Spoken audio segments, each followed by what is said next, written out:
Caros companheiros de ideal, simpatizantes,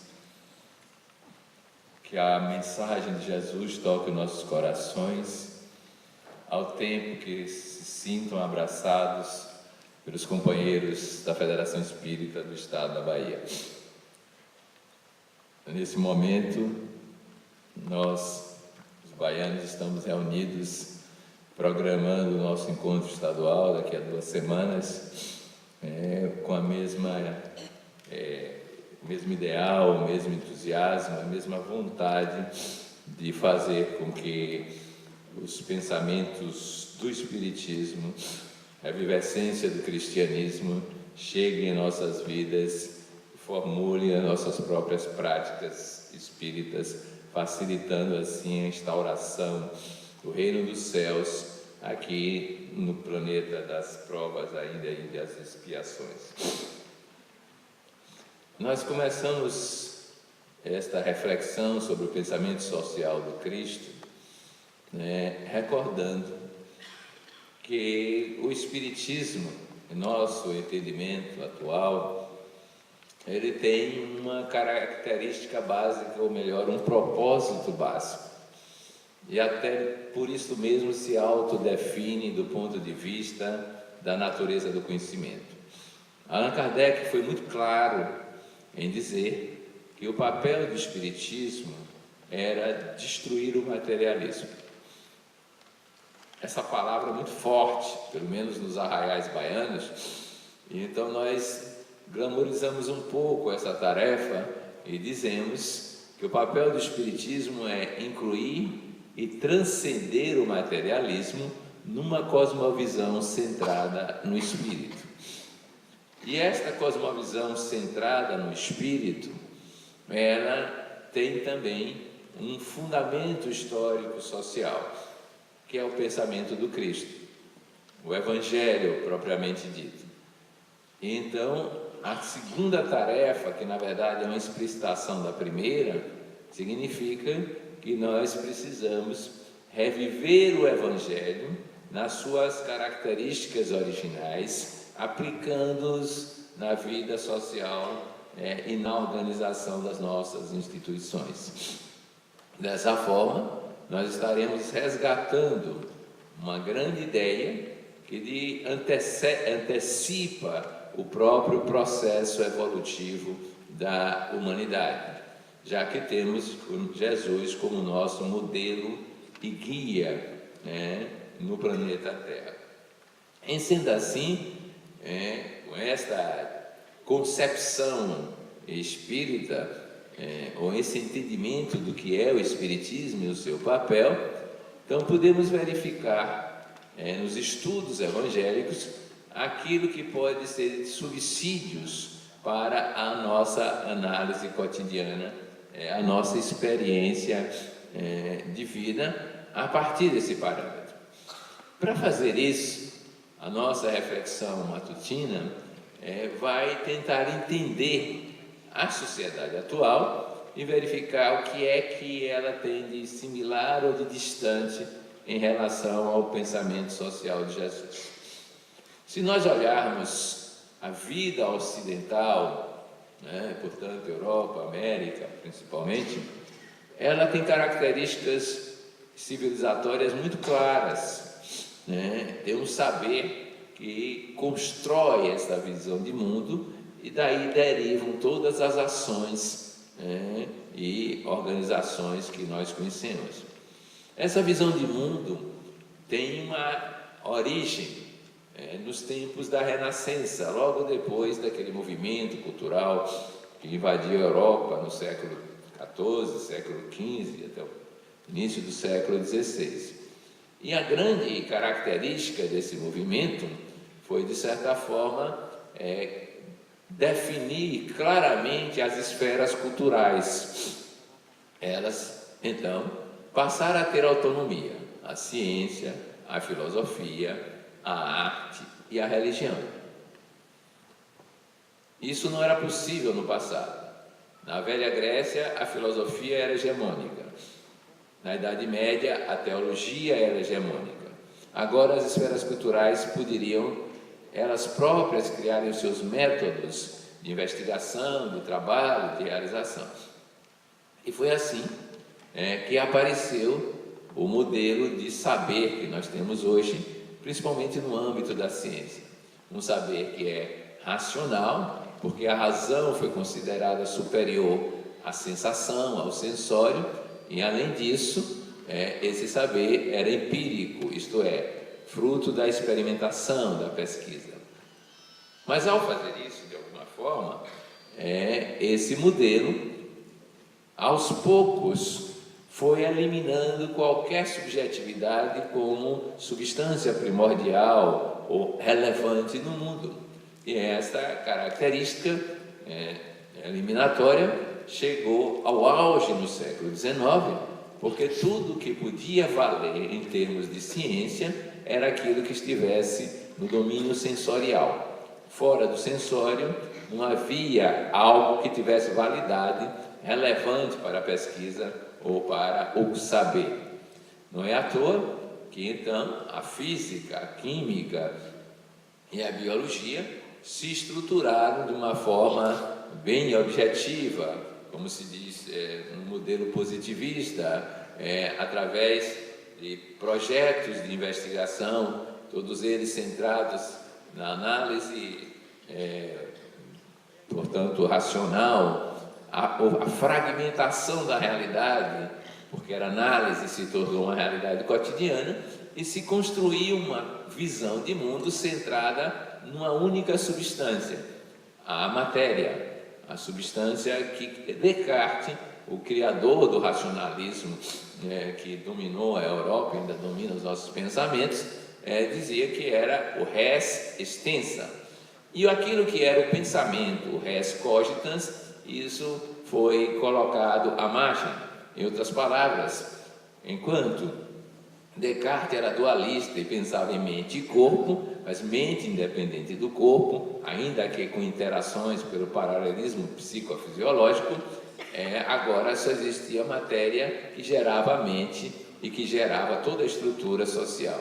Daí dizer que nós estamos na modernidade imersos no materialismo, queiramos ou não, toda a estrutura de pensamento dominante é materialista, o modo de agir, o modo de fazer pesquisas, o modo de organizar a sociedade é centrado na matéria.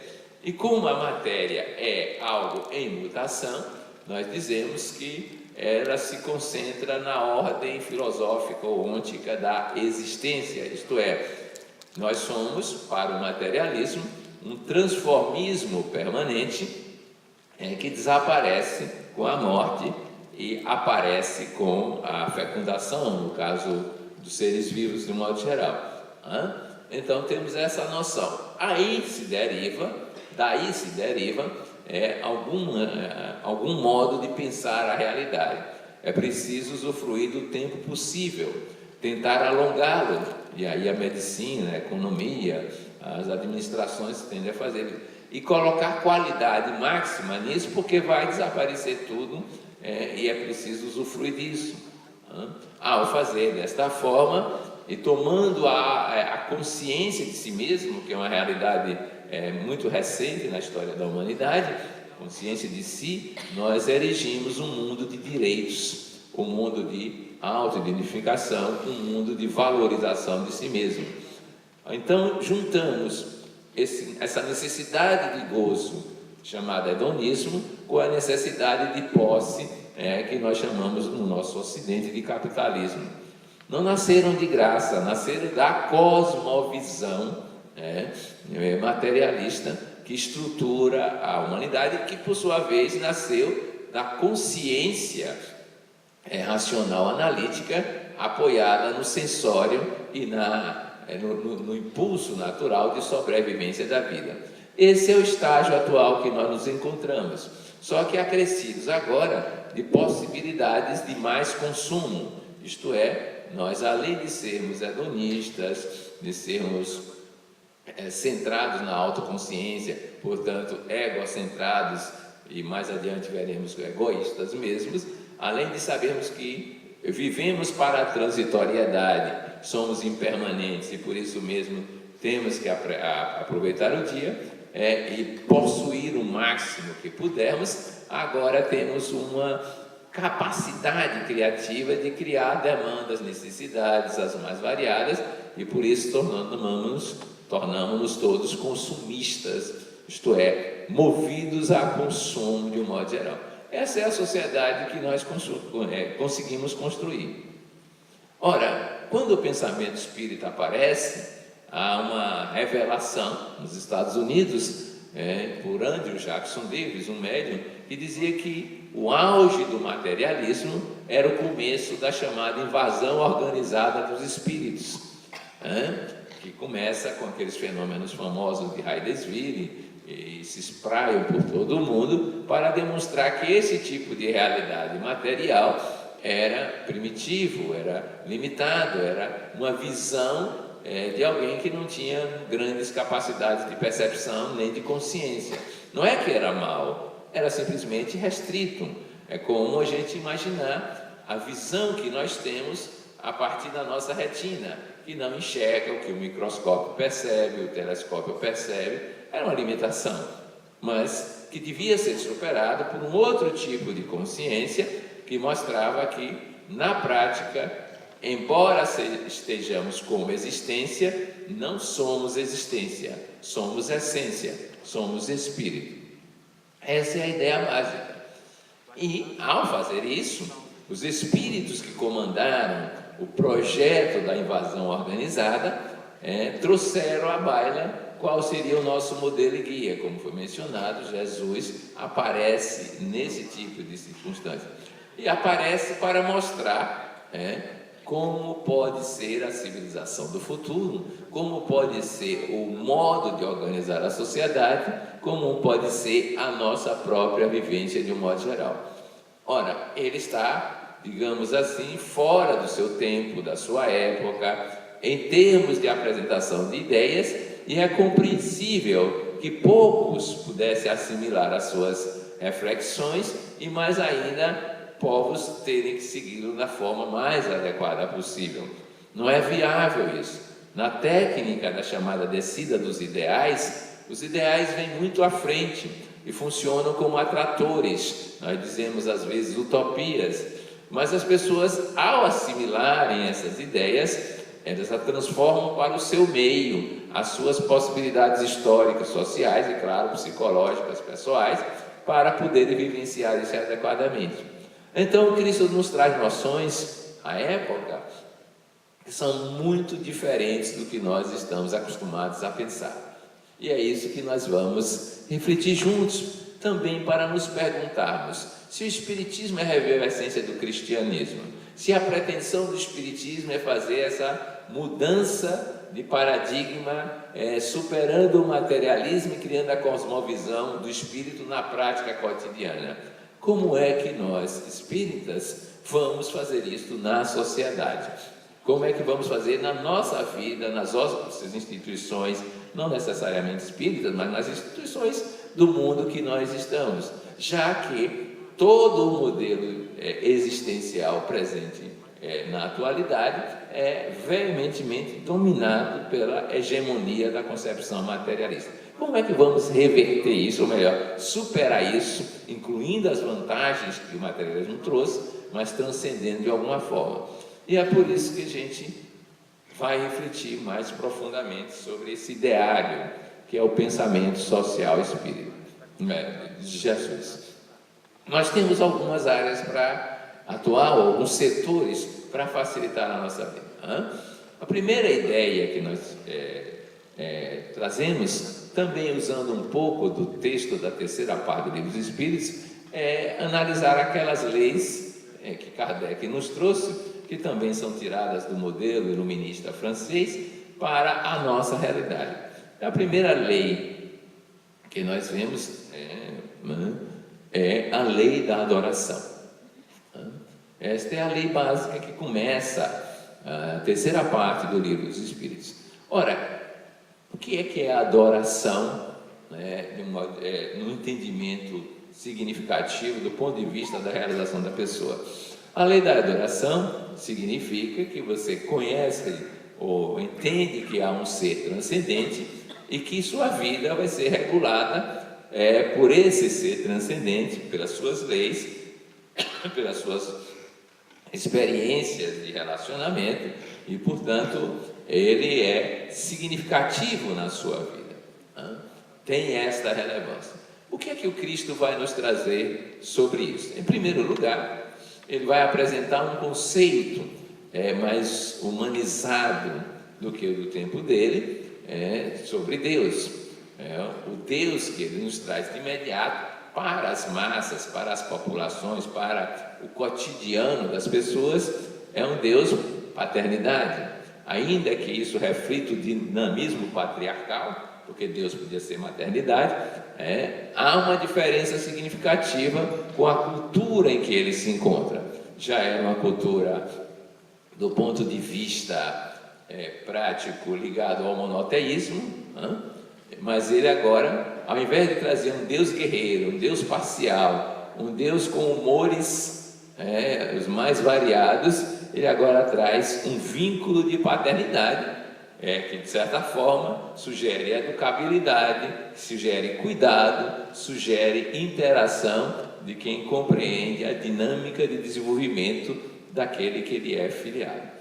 Mas ao apresentar essa noção de Deus, ele coloca que era preciso percebê-lo, e para percebê-lo há toda uma estratégia, e essa estratégia se resume numa frase: é preciso chegar ao estágio de pureza de coração.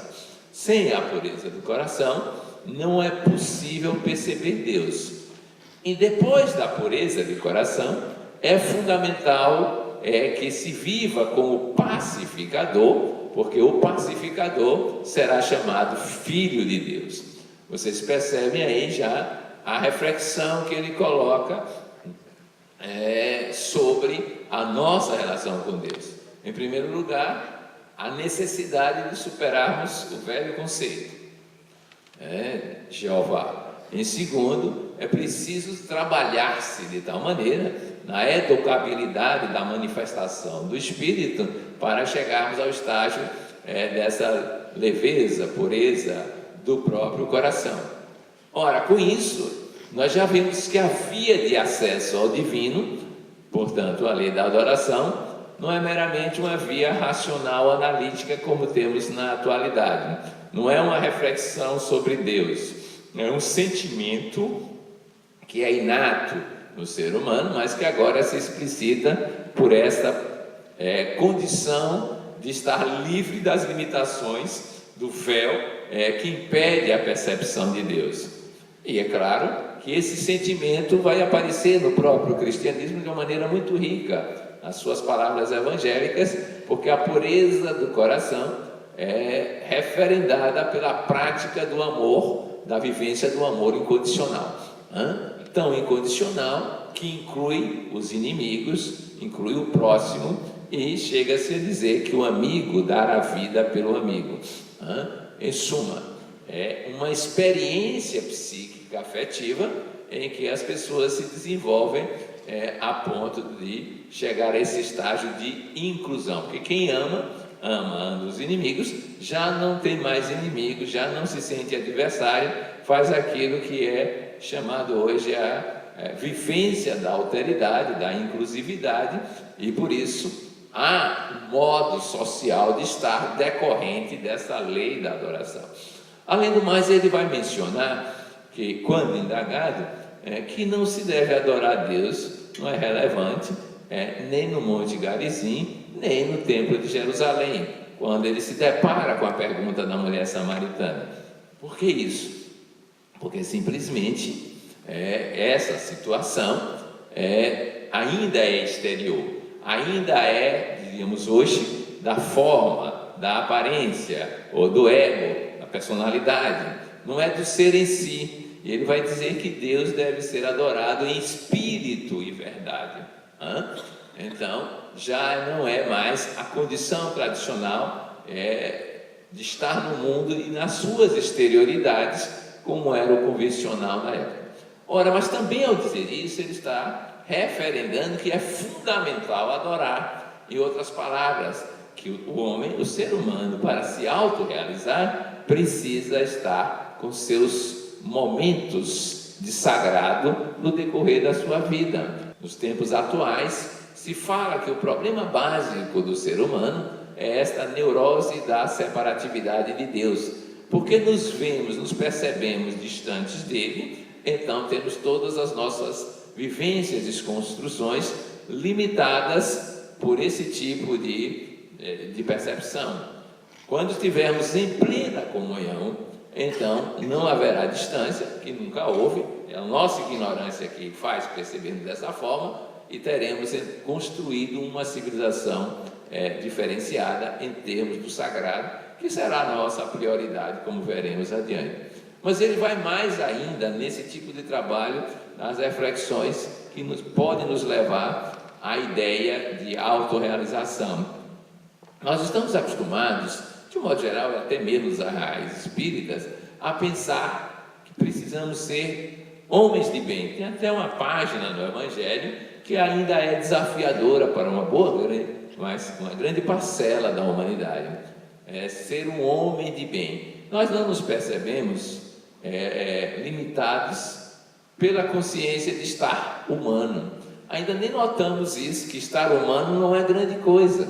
O Livro dos Espíritos, inclusive, chega a falar sobre espíritos puros, co-criadores cósmicos. A maioria de nós pensa em ser apenas cidadãos bem comportados, seguindo as regras das ditas virtudes comuns. Não é esta a proposta última da educabilidade ou da evolução da manifestação do ser que nós somos na vida. Jesus então traz a mais radical, no nosso modo de entender, a mais rica e a mais, digamos, compreensiva capacidade sobre o nosso potencial, ao nos dizer que o nosso papel principal era ser perfeito, como perfeito é o Pai Celestial. Não menos que isso. Por mais humano que sejamos, evoluídos humanamente, se não formos divinamente manifestos, perfeitos como Deus é perfeito, o nosso potencial não estará esgotado. Ora, se nós pensarmos dessa frase, já temos aí o que se chama um atrator ou um referencial para o propósito da área da educação. Mas o projeto do Evangelho na área da educação será fazer com que as pessoas percebam que podem ser perfeitas como Deus é perfeito, e não simplesmente sobreviventes num sistema educacional para a vida corporal, para a vida profissional, para a vida da cidadania enquanto seres humanos. Não é que isto desapareça, mas é que isso fica subordinado a algo muito maior, que é esta perfeição do divino na manifestação que ainda está no estágio humano. Com isso nós temos uma noção de como uma instituição que se pretenda fazer realizar as pessoas enquanto espíritos, e aí há uma mudança fundamental nisso que veremos um pouco mais adiante, então deve imaginar momentos do sagrado, momentos de desenvolvimento de estados de consciência que permitam alcançar essa possibilidade de perceber-se mais adiante que o modelo racional analítico que nós estamos acostumados. Mostramos algo a ver com o nosso modo de autoconhecer-se, a ver com o nosso modo de autotrabalhar-se educativamente. Enquanto nós nos pensamos seres humanos e nos entendemos e nos percebemos dessa maneira, nós estaremos prisioneiros do tempo e do espaço, porque o humano necessariamente está na matéria e está prisioneiro disso. Não é essa a pretensão do Evangelho, é muito mais radical do que isso, porque o estar humano é a personalidade, é a transitoriedade, é o efêmero, vai passar. Estar humano vai passar. Um dia não mais estaremos humanos. E é por isso que o Evangelho, Jesus vai demonstrar isso na sua prática cotidiana, mesmo que não tenha grandes discursos reflexivos sobre isso, é que o corpo não é a realidade última, não é o comando central espiritual, não é a primazia. O que é o espírito. O que é o ser em si. No âmbito da filosofia, falaríamos assim. Então, precisamos nos ver como seres espirituais vivendo uma experiência humana. Não é a nossa consciência atual. Então, isso é muito revolucionário, porque o usual é nos pensarmos seres humanos buscando um momento de espiritualidade. Podem prestar atenção. Trabalhamos o dia inteiro para o humano, o corporal, e de vez em quando a gente pensa no espiritual, muitas vezes ainda querendo que o espiritual resolva o problema corporal, o problema humano, o problema circunstancial, efêmero, porque a nossa consciência está nesse estágio, nessa limitação. Podem prestar atenção. A maioria das pessoas que procuram os arraiais espíritas, se vão fazer algo, para melhorar a sua vida no mundo temporal. Eu nunca vi ninguém, não reconheci, não conheço, nesses 60 anos de centro espírita, que procurasse os espíritos para dizer assim: olha, me ensina aí como é que morre-se alegremente. Eu estou querendo tomar um curso de tanatologia feliz, me dá umas dicas sobre isso. A maioria não dá para prorrogar meu tempo de permanência na temporalidade, na minha prisão, não vai dizer que é prisão, né? Mas ficar na terra mais um pouco, e por aí vai, isto é, domínio da consciência corporal, mal sabendo que permanentemente ele é espírito e está além do corpo. Mas a consciência ficou tão restrita ao corpo que não consegue vivenciar outro tipo de caminhada no circuito encarnatório. Mas veja o que é que Jesus dizia sobre o corpo. Ele é o templo, deve ser cuidado, mas no nível dele, ele já anunciava: eu dou e tomo meu corpo a hora que eu quero. Olha só que liberdade. Eu dou e tomo meu corpo a hora que eu quero. Algumas tradições analíticas do Evangelho mostram que em Nazaré, onde ele viveu, quando ele retornou, não foi muito bem aceito e resolveram sacrificá-lo, entre aspas, jogando um precipício do alto de uma montanha. Ele seguiu o magote de pessoas que pretendiam fazer isso e de repente desapareceu, porque ele dava e tomava o corpo a hora que queria, e apenas disse: não é chegada a minha hora. Quer dizer, nem esse corpo que vocês pensam que podem controlar, falam como imaginam, porque eu posso fazer de forma diferente. Não era ele que era o corpo. E mais ainda, quando ele está no Monte Tabor, aliás, a única mediúnica que eu perdi, que gostaria de estar, no Monte Tabor, ele só levou Pedro, João e Tiago. Ele tinha lá seu trio preferencial. No Getsemane ele faz a mesma coisa, no Jardim das Oliveiras. Quando vai ver certas atividades na casa de Pedro, é Pedro, João e Tiago. E eu, que sou André, não tive nem o homônimo lá para estar nesse momento. Mas nessa vivência do Monte Tabor, ele se apresenta completamente diferente do usual, resplandecente, transfigurado, mostrando que o domínio sobre o corpo era de tal ordem que ele podia modificar a própria estrutura de percepção das pessoas que estavam ali, para ver além do que era usual. E diante de Pilatos, ele vai dar uma demonstração muito clara de como é o domínio do corpo. Pilatos e os seus pósteros, porque, vejam vocês, você me crucifica na sexta, eu reapareço no domingo. Vocês já imaginaram o que é isso? Você pensa que eu morri e eu continuo aqui fazendo o que eu quero, como eu quero, do jeito que eu quero. Aliás, aqui para nós, eu tenho a impressão, isso é interpretação bem seriense e minha, da minha terra, Pôncio Pilatos não percebeu que estava sendo joguete nas mãos de Jesus, pensou que ele era autoridade. Jesus foi muito claro com ele: não terias poder sobre mim se de cima não te fosse dado. Se eu quisesse, pedia a meu Pai e nada disso iria acontecer dessa forma. Mas Jesus disse: não, eu preciso ser crucificado para poder ressurgir adequadamente e marcar a história com essa noção de imortalidade. Em suma, Pilatos, sem querer, trabalhou para o sucesso de Jesus. Podem prestar atenção. Judas foi um colaborador secundário. Anás e Caifás, bons colaboradores. Não sabiam eles que aquilo não resultaria no final da história que eles pretendiam eliminar a mensagem de Jesus, ou pelo menos o mensageiro, para que a mensagem desaparecesse. Pelo contrário, reafirmaram porque ele tinha consciência do que era e de como podia manipular as forças físicas a partir do corpo. Ora, se ele é o protótipo e é o modelo, o que quer dizer com isso? Que a nossa consciência pode chegar ao estágio dele. Aliás, ele afirmou isso. E ao fazê-lo, nós podemos transformar as circunstâncias de vida que são colocadas no testemunho cotidiano da experiência encarnatória. Nós podemos fazer algo completamente diferente do que estamos acostumados a fazer com essa corporalidade. Ele, por exemplo, não tinha problemas na área de saúde que não resolvesse sem grandes dificuldades ou sem gastar muito tempo. Vocês já imaginaram Jesus Cristo trabalhando no SUS? Tinha fila. Levanta-te, anda. Veja.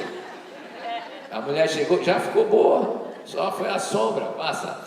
Nem anamnese, nem exame físico, nem exame complementar. Só de vez em quando é que ele perguntava. Às vezes o indivíduo nem pedia para ser curado, ele já estava curando, como o paralítico do tanque de Betesda. Em suma, vocês já imaginaram esse poder na mão de muitos? O poder de lidar com o corpo de forma em que o espírito é capaz de modelar a matéria cada vez com maior intensidade. Já começamos a ver isso hoje com os fenômenos de interação mente-matéria, psiconeuroendocrinologia, ainda de uma forma incipiente, orações que modificam o padrão de crescimento de plantas, mentes concentradas que alteram bactérias. Ele fazia isso com uma facilidade incrível. 10 leprosos, 10 de fez, ele nem faz anamnese personalizada, né? Os 10 ficaram logo curados. O que é isso? Eu sou, precisa autoafirmar-se, espírito. E a matéria é uma forma de expressão do espírito que pode ser controlada socialmente ou que pode ser manipulada pelas ações de um modo geral. O que nós queremos dizer com isso? Que o modelo que nós temos atual, porque se restringe a matéria, não usa o potencial do espírito que ele estava mencionando naquela época. Então temos aí, digamos, uma trajetória a ser seguida para o autodesenvolvimento da pessoa, a fim de que não venhamos a ficar regulados pela história atual e pelo modelo que nós temos. Vocês podem dizer assim, mas nós temos coisas muito interessantes, as redes virtuais, os transportes rápidos de hoje. Os transportes rápidos de hoje e redes virtuais, em um determinado sentido, continuam no tempo e no espaço e por isso mesmo lidam com a corporalidade, nos padrões usuais. Mas vejam vocês, nós tivemos um exemplo de um dos mais famosos espíritas médiuns que teve contato com Jesus, pelo menos em alguns relatos, que era Eurípides Barçanufo, que enquanto ele dava aula no colégio, ele também de vez em quando dava uma paradinha e em espírito e verdade, bicorporidade, ele ia numa roça e fazia um parto. Isso foi documentado. Vocês já imaginaram o que é isso? Pois é, e era um ser humano ainda, digamos assim, bem próximo da gente. Era capaz de estar num lugar e estar em outro, fisicamente atuando e fazendo uma atividade de recolhimento de um recém-nascido. Isso está documentado. Ora, imagine Jesus e os poderes que ele anuncia para a transformação social. Nós íamos precisar de transporte, desde menino que eu sou e conheço, me teletransportar. Eu penso e chego. Eu penso e chego. Nunca consegui sair do lugar. Mas seguramente acredito que um dia a mente vai fazer isso com a matéria e ao invés de a gente ficar discutindo se faz metrô ou não faz metrô, vai discutir o poder da capacidade de superar o tempo e o espaço tradicionais.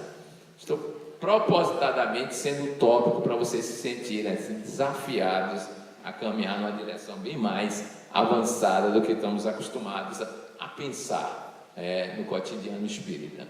Depois imaginem o seguinte: esse negócio de comunicação, internet, não tem um bocado de coisas aí, não há?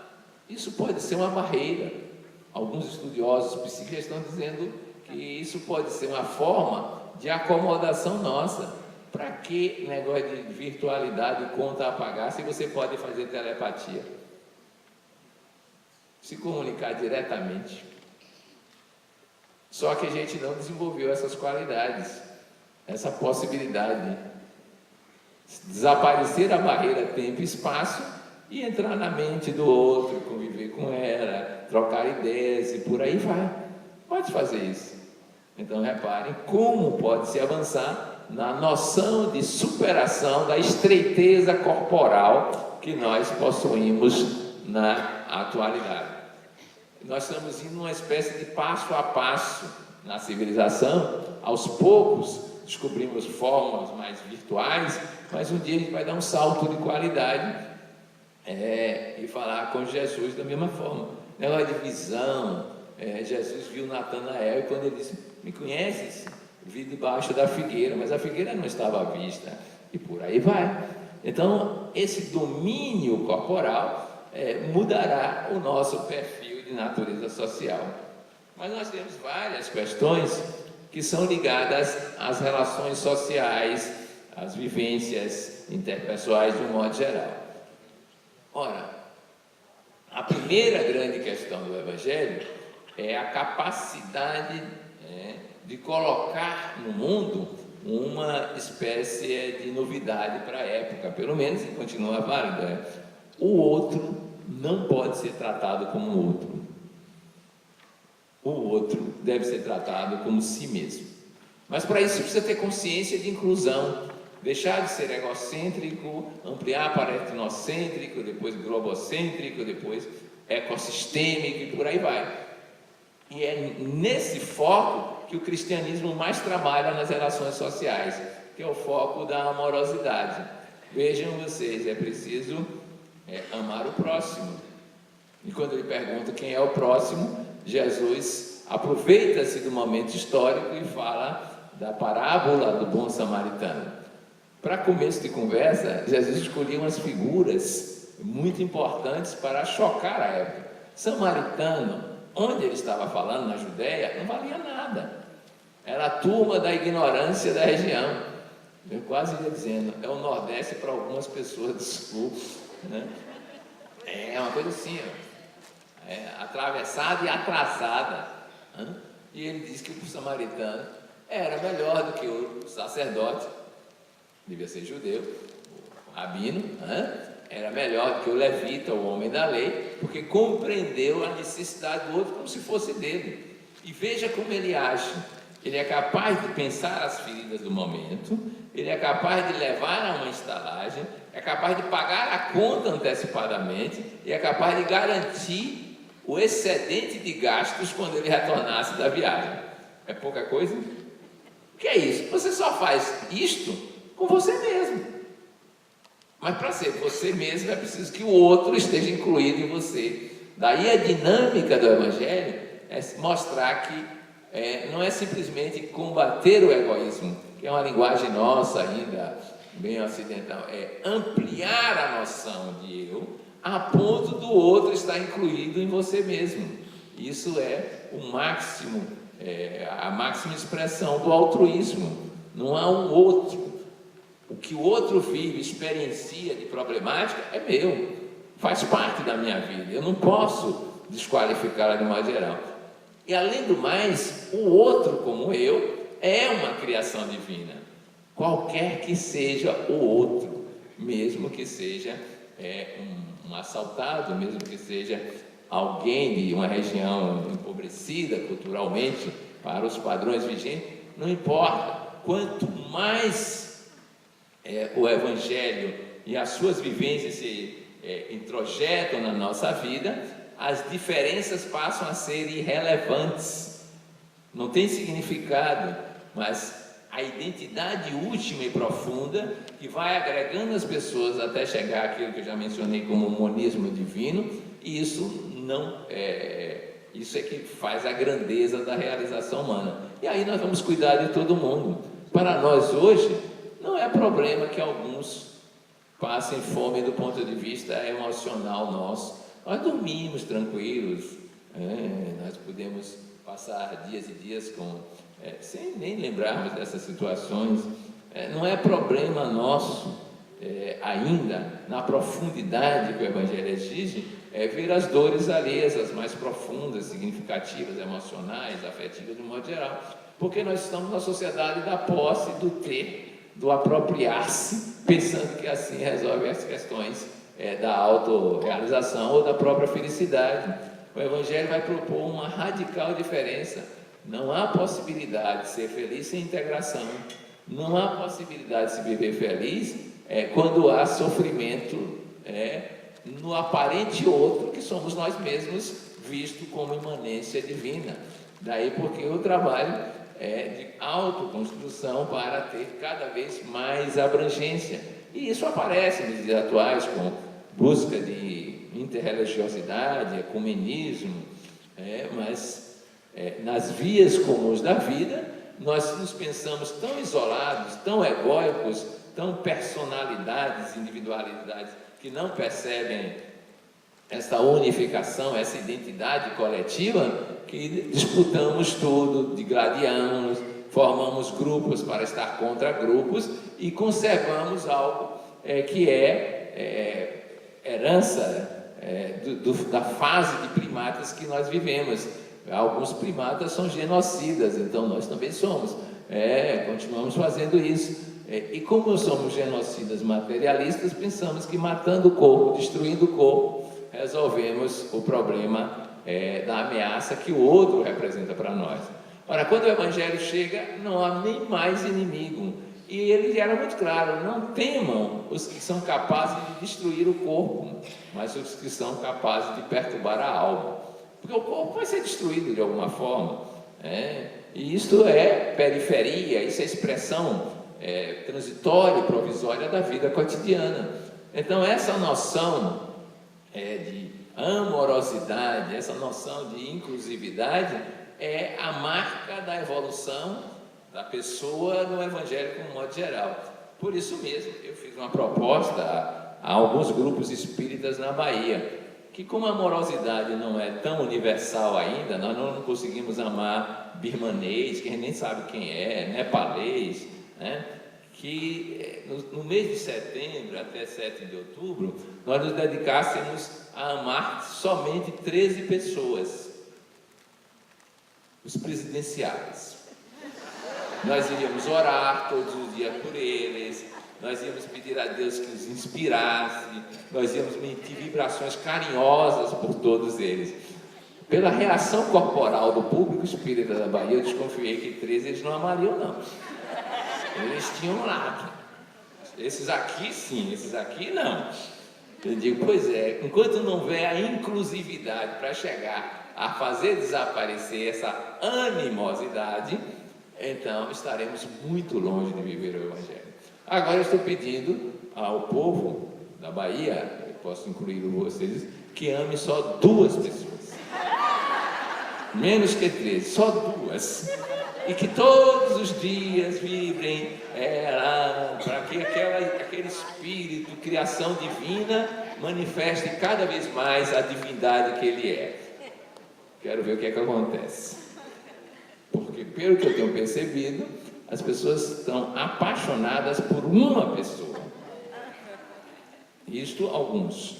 Porque tem uma turma que se apaixonou por um entre aspas, um ser inexistente. É a turma do ninguém. Ninguém. Apaixonou-se por ninguém. Ninguém é ninguém. Então vocês veem, com essa expressão que eu acho que é fundamental, que reflete princípios hoje chamados holoárquicos, o amor em expansão, o amor em integração, o amor criando novas possibilidades de manifestação existencial, uma marca do pensamento de Jesus. E quem ama sabe, quando ama, que, entre aspas, o sujeito da sua atenção é capaz de despertar-lhe emoções tão significativas que ele pode, inclusive, dar a sua vida para que aquele outro tenha o bem-estar de modo geral. Mas enquanto a gente confundir o amor em si com a nossa ideia e afeto de posse, de apego, evidentemente que não teremos as benesses sociais que nós pensamos, nem mesmo relacionais. No âmbito da relação, Jesus era muito claro. Por que é que Moisés deu carta de divórcio aos casais? Jesus foi taxativo, por causa da dureza dos vossos corações. No reino dos céus, evidentemente, não há mais conjugalidade, porque não há mais necessidades, de certa forma, relativas à vivência familiar e comunitária, e por isso mesmo é possível se viver como anjo filho de Deus. Não se casam e não se dão em casamento. Mas enquanto na Terra é possível se pensar casamentos que crescem, amadurecem, avançam nas suas relações, exatamente porque um entra no ritmo da compreensão da evolução do outro e superam a dureza do próprio coração.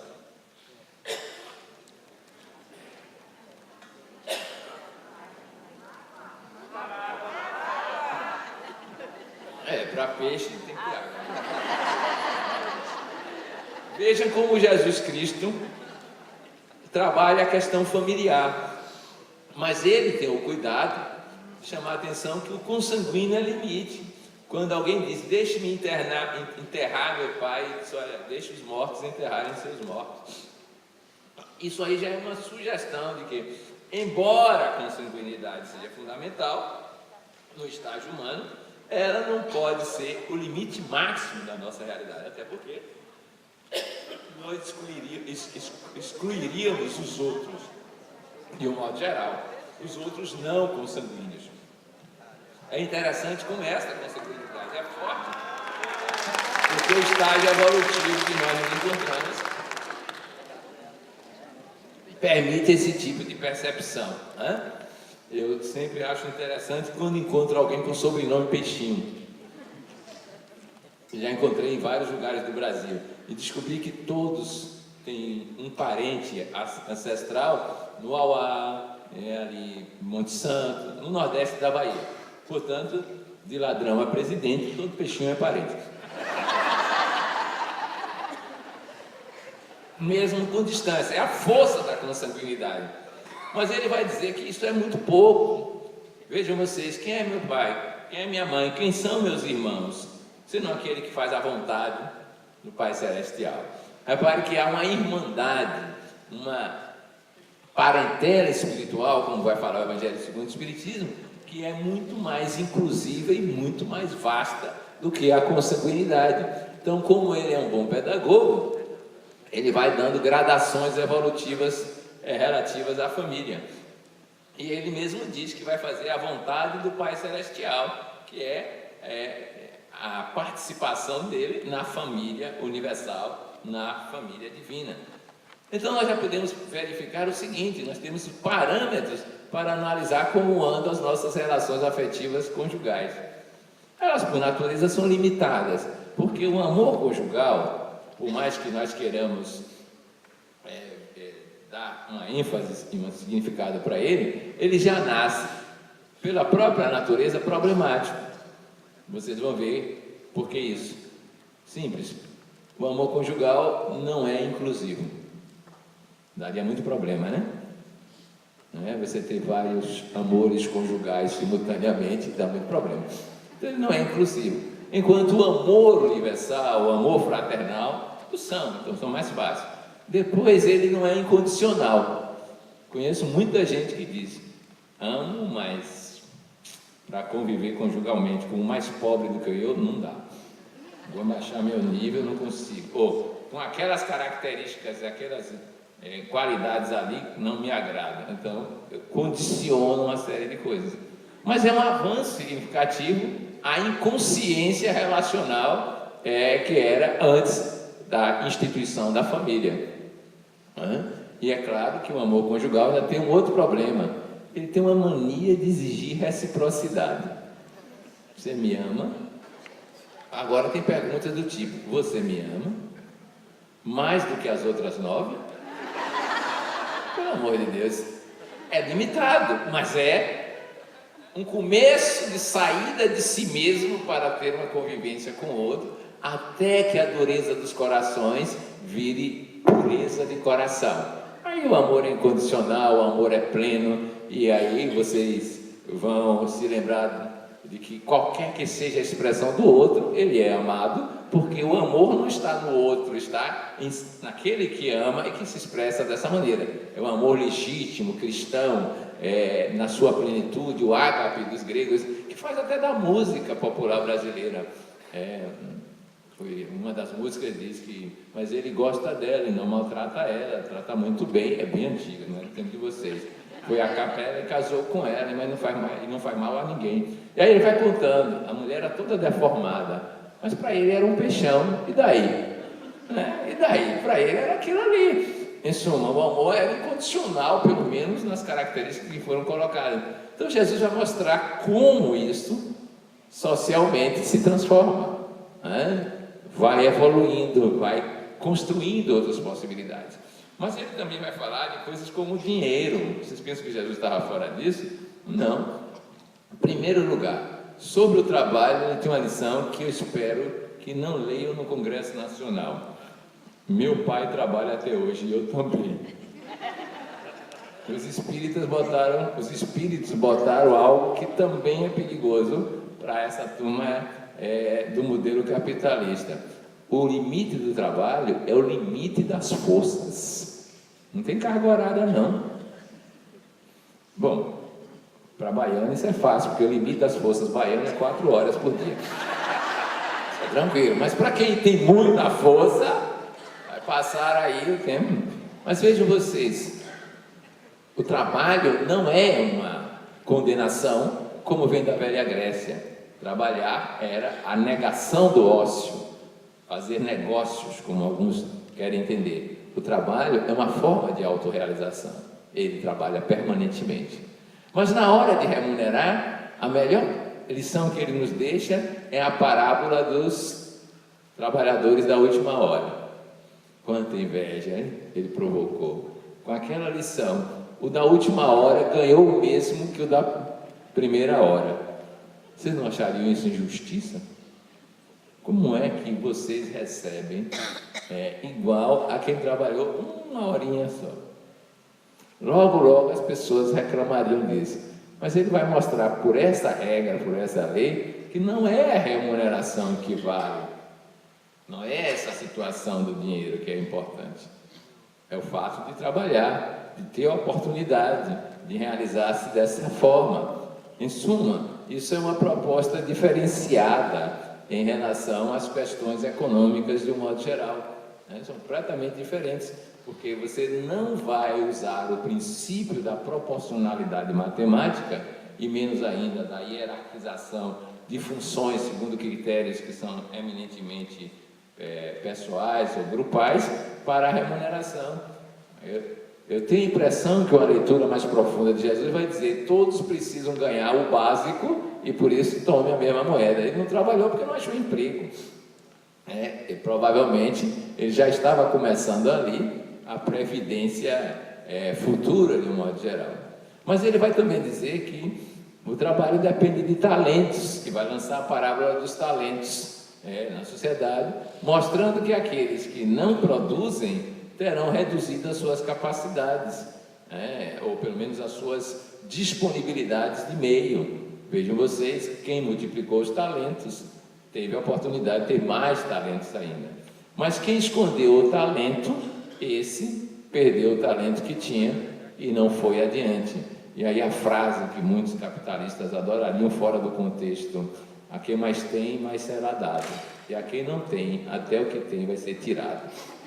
Mais capitalismo do que isso. Se tirar a frase do contexto, não há, mas vai mostrar aí mais uma vez que há uma proporcionalidade, há uma regra, há uma lei, melhor dizendo, em se apropriar das coisas ou dos próprios talentos para fazer realizações de um modo geral. Mas ele vai ser claro também que as pessoas não têm que ser submetidas à lei. Por isso que ele disse: dai a César o que é de César, mas a Deus o que é de Deus. E ele não pagou imposto, não. Ele era obrigado a pagar o imposto de imigrante, itinerante. Ele disse: Pedro, pesca um peixe, pega a dracma e entrega esse pessoal aí, mas eu mesmo não vou lá, não. Ele não se deu a esse trabalho. Vai respeitar a lei de César, desde que César não queira subordinar Deus a César. Em outras palavras, quando o sagrado fica subordinado ao material, ao legislado, ao presente cotidiano, não é a expressão do Evangelho. É preciso dar limites a César e o que é de Deus ficar superado. Como o de Deus é maior, então tudo se resolve dessa forma. E no plano econômico, ele tem uma proposta muito clara, não só econômica, como psicológica. Ele menciona que não deveríamos andar aflitos com o dia de amanhã. Essa história de acumular para o futuro não é evangélica. O dia de amanhã não nos pertence. Ninguém é capaz de colocar um acréscimo no seu tamanho, um côvado, que era a medida da época. O que a gente é capaz é de diminuir com a idade, isso é, mas crescer não. Por que a gente não estaria preocupado com isso? Então ele vai colocar que a nossa centração, a nossa busca devia ser do reino dos céus e sua justiça, e tudo mais seria acrescentado: o que comer, o que vestir, o que beber. Em outras palavras, as experiências, necessidades do cotidiano não precisam ser preocupação, são resultado de uma outra ocupação.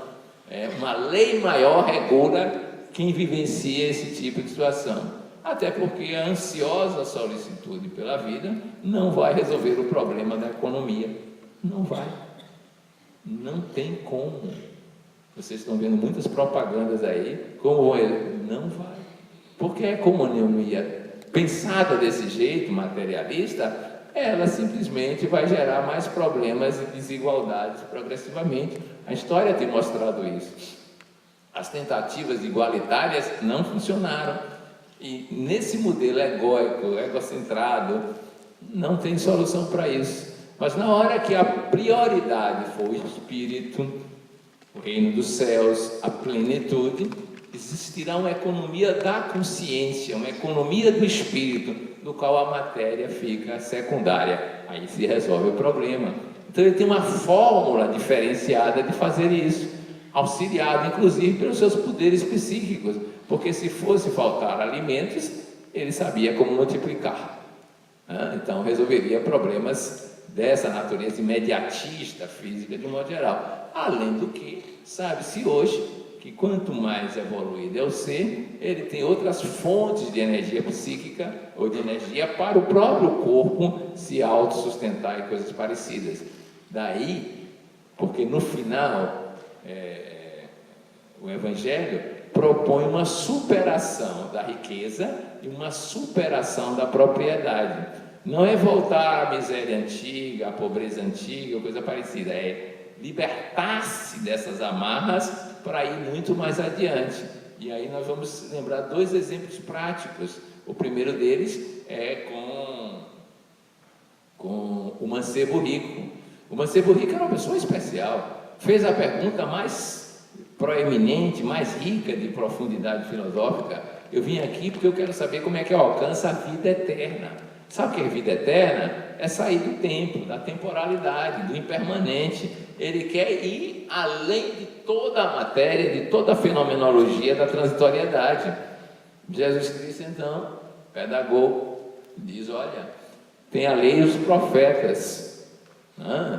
2000 anos de história judaica. Era o Enem da época. E aí o jovem diz: mas eu já passei nele, desde os tempos da minha juventude, eu cumpro isso, tudo bem, eu quero mais, a vida eterna. Aí Jesus: tá, já que você passou no Enem, vai para o ENAD. Então vai, vende tudo que tem, reparte com os pobres, vem cego, terás um tesouro no céu.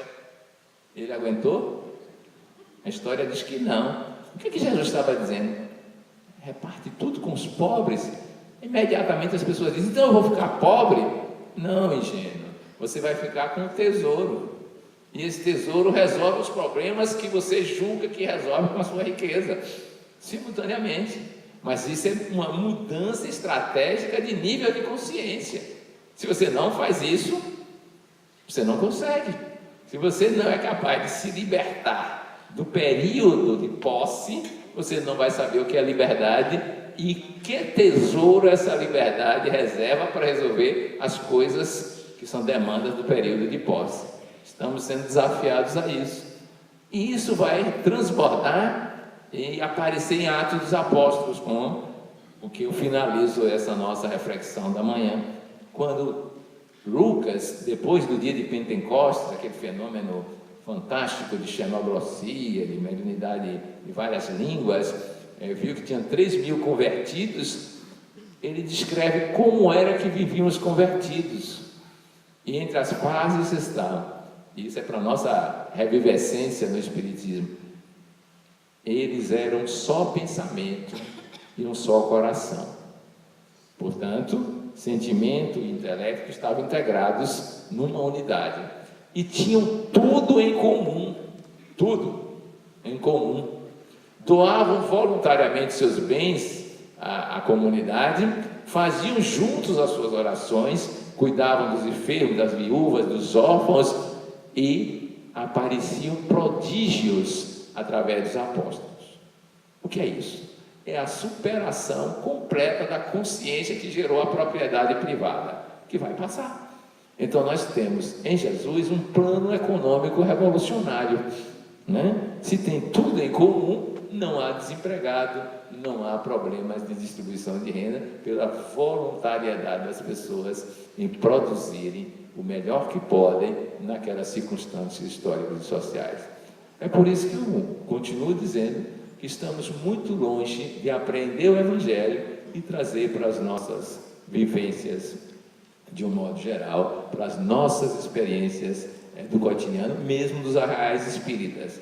Um dia verificaremos que é absurdo algo que acontece nas nossas instituições. Tem eleição, olha que maluquice, eleição que tem chapas que tem competição. O maior no reino dos céus, já dizia Jesus, é o servo, simplesmente serve, não aspira a nada, não quer nada, não disputa nada. Mas a gente herdou do laicismo as características institucionais. No verdadeiro Evangelho não há lugar para esse tipo de estrutura. Por isso que eu convido vocês a refletirem como vamos reviver o Evangelho na sua originalidade, na nossa experiência espírita, para dizermos ao mundo que temos algo a oferecer-lhes radicalmente diferente, completamente diferente de tudo que está aí. Se não formos capazes de fazer isso, em 100 anos, 200 anos, o Espiritismo será apenas mais uma experiência frustrada de reviver o Evangelho na sua plenitude. Muito obrigado.